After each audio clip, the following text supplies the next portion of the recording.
got several resolutions already being proposed that are already on the agenda for this year's National Committee. A lot of them have to do with the way that the party is going to handle endorsements for candidates going forward, endorsements by the state committee, and how those endorsements translate to endorsements for the National Committee. That is a pretty hot topic.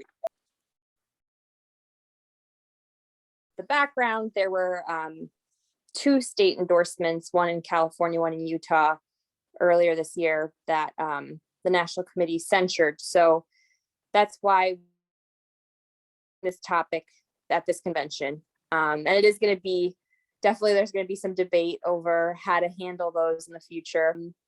I think the issue was how much autonomy do state chapters have versus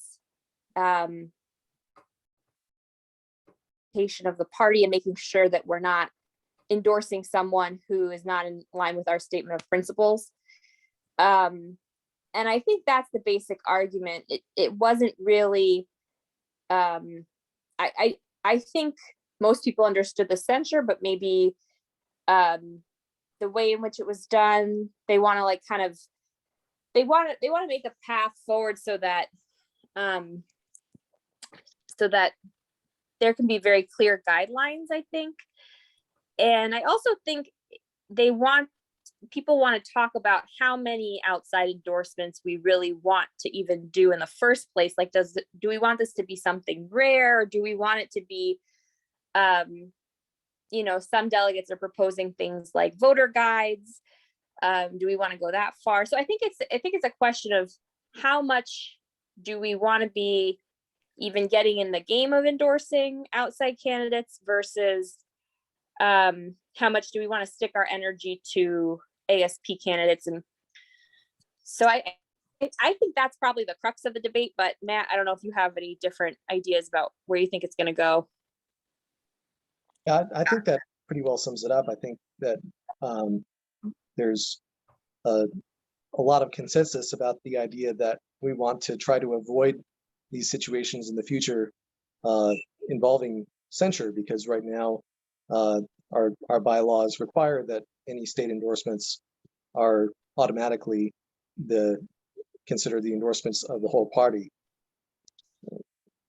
One of the proposals at this year's National Convention is to create a bylaws committee. And so how much are we going to try to leave it to that bylaws committee to answer these questions as well is one of the things that we're still discussing. Well, personally, I think that endorsing certain candidates outside of our party has the potential to be very beneficial.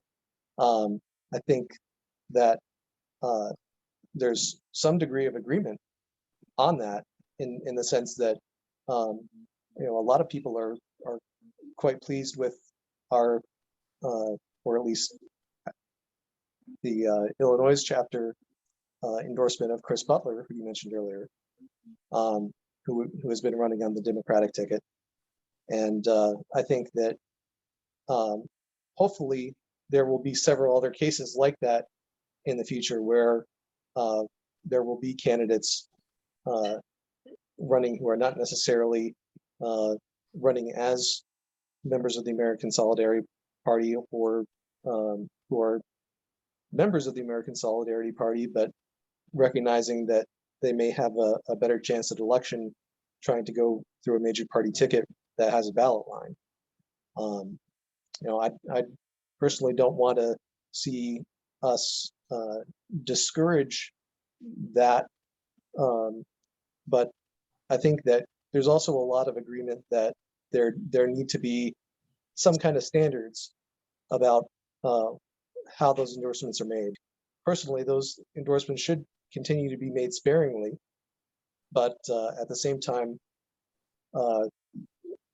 we should give the states and the state committees some a fair amount of autonomy in making those decisions for themselves at least, and not necessarily for the whole party,